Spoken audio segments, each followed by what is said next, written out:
Good evening. This is Vicinity 95.3 FM, Ikejile, Jesha, Osun State. Here's the nationwide news at 5. First, the headlines. I am Shodunke Opeyemi David. Business owners to enjoy enabling environment as federal government completes regulatory reform accelerator action plan. Lawma tax residents on personal domestic hygiene to curb cholera. Super Eagles drops to 8th place in FIFA ranking. Now the details.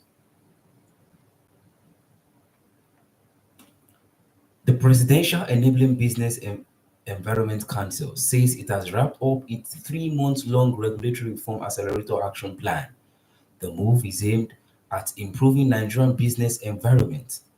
According to the special advisor to the president on ease of doing business, Jumoke Oduwole, the reforms focused on 8 key indicators, including reviewing and adapting service level agreement. The vice president and chairman of PBEC, Kashim Shettima, has granted a 30-day extension period to enable ministries, departments, and agencies to intensify their reforms. The extension period has since elapsed. It is expected that the vice president will host the inauguration PUBEC town hall meeting next week.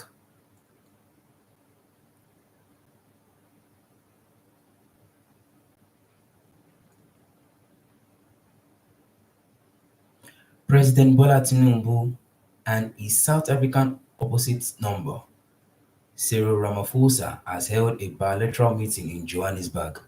The meeting was held on Thursday, a day after the inauguration of Ramaphosa for his second term in office.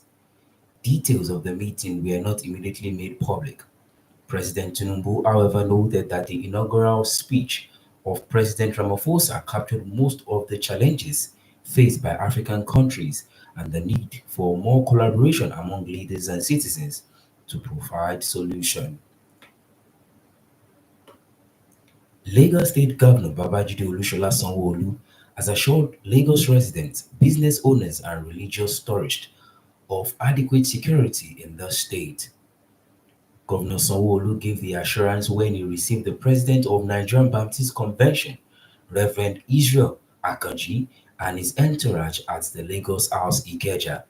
The governor promised to ensure a safe and delightful experience for all foreign religious tourists coming to Lagos next month for the convention. Earlier, the president of African and Nigerian Baptist Convention, Reverend Israel Akanji, commended the giant stride of the Sanwo-Olu's administration in food security as well as transport palliative for residents during the current economic challenges in the country. Akoji solicited the support of the state government to host the world's annual Baptist Alliance, which had its headquarters in the United States of America. The federal government says it will integrate sickle cell disease and sickle cell disease care and service in maternal and child health. The move is geared at improving early detection of such cases. Coordinator Health and Social Welfare Minister Professor Ali Pat came out with this at an event to mark this year's World Sickle Cell Day. The professor noted that the integration was targeted at both primary and secondary levels of healthcare in the country. Theme of this year's commemoration is Hope Through Progress, Advancing Care Globally. World Sickle Cell Day is held in the world on the 19th of June every year. The Ogun State government has directed school heads to ensure good health and safety of all learners and staff members. The State Commissioner for Education, Science and Technology, Abayomi Aribabu, says this is to prevent the spread of cholera within the school communities. Aribabu said preventive measures have been put in place to control the spread of the disease in the school in the state. The Managing Director and CEO of Lagos State Waste Management Authority, LOMA, Miwa Gbadegeshин, has called on residents to observe the best personal and domestic hygiene. Gbadegeshин also urged residents to observe proper waste management practices to curb the spread of rampaging cholera. He said this against the recent outbreak of the disease, which has claimed some lives, leaving many hospitalized. According to him, cholera, a severe diarrhea illness caused by infection with the bacterium Vibrio cholera, spreads primarily through contaminated water and food, striving rapidly in unsanitary conditions. He appealed to residents to always wash their hands when they come in contact with waste. A coalition of human rights groups and human rights advocacy crusaders have asked the police and other security agents in Rivers State to maintain neutrality in the ongoing local government ding-dong. According to the spokesman of the group, Pastor Jerry Nicholas, taking sides could only escalate the crisis. Nicholas noted that it could also lead to further violence and clashes between supporters of different parties.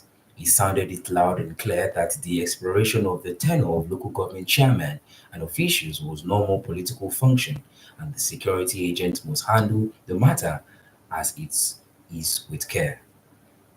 Nationwide news reaching you on Vicinity 95.3 FM, Ikeji Leje, Osun State. The news will continue shortly.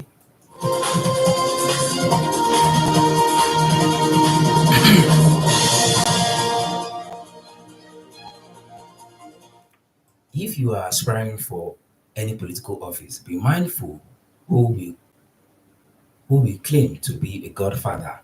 This piece of advice was drawn by a chieftain of the All Progressive Congress, a one-time local government chairman and House of Representative member representing Oriade constituency, Mr. Rufus Uluwatayo, while speaking on our current affairs program, Lagbo Oshelu.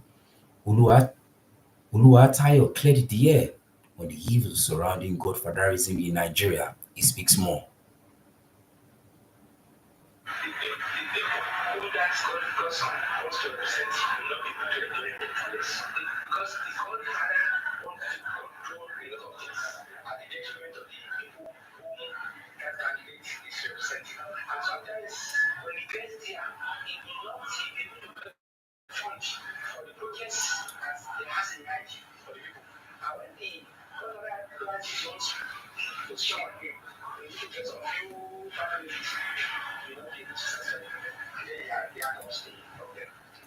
He urged serious politicians to avoid getting into the web of godfathers, especially during political campaigns.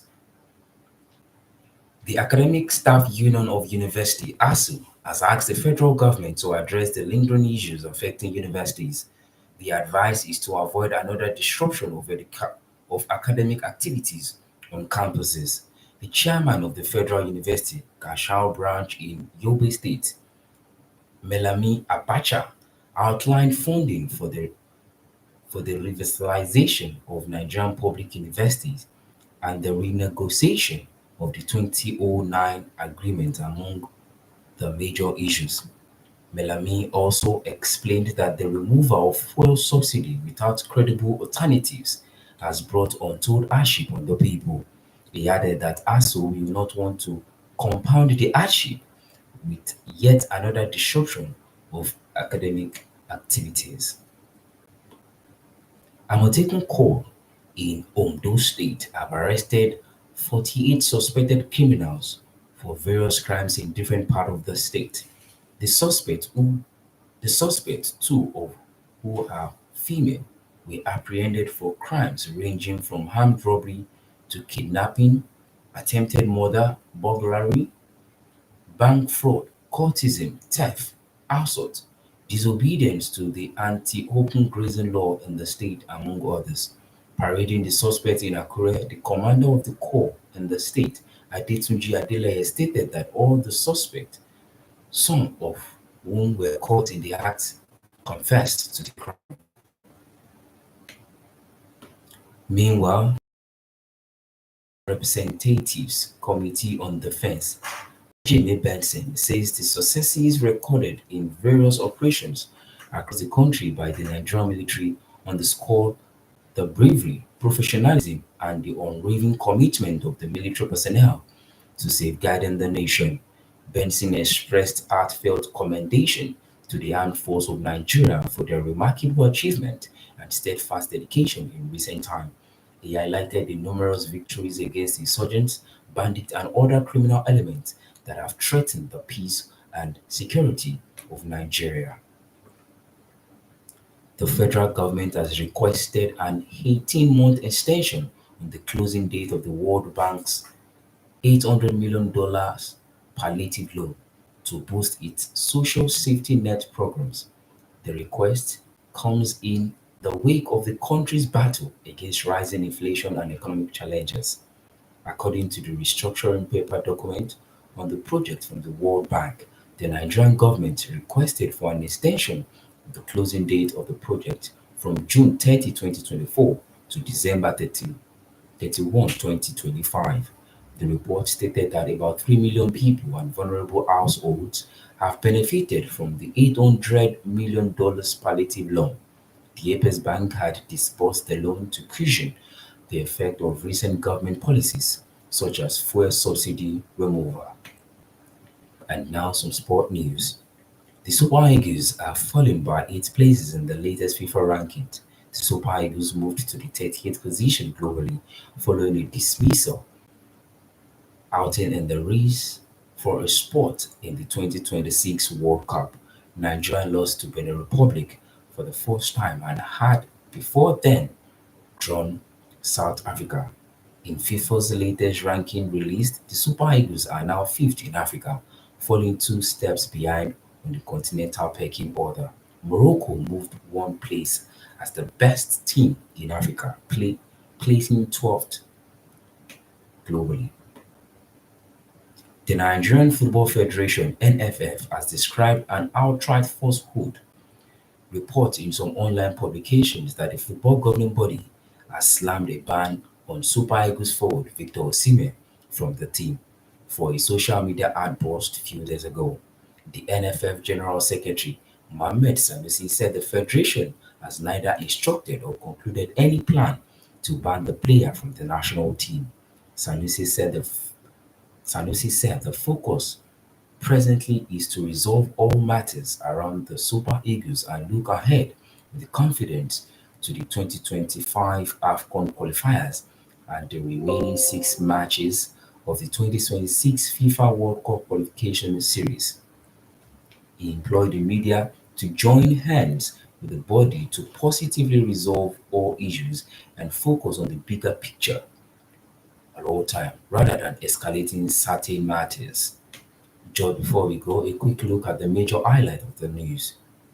The Presidential Enabling Business Environment Council says it has wrapped up its 3-month-long regulatory reform accelerator action plan.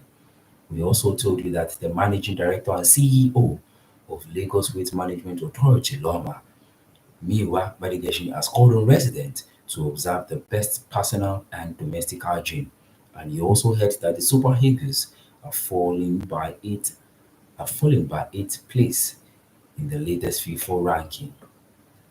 And that is the national and that was the nationwide news which came to you on Vicinity 95.3 FM, Ikejile, Jesha, Osun State. Thank you for listening. On behalf of the news production supervisor, Witin Akpabio, I am Shodunke Opeyemi David, asking you to stay tuned.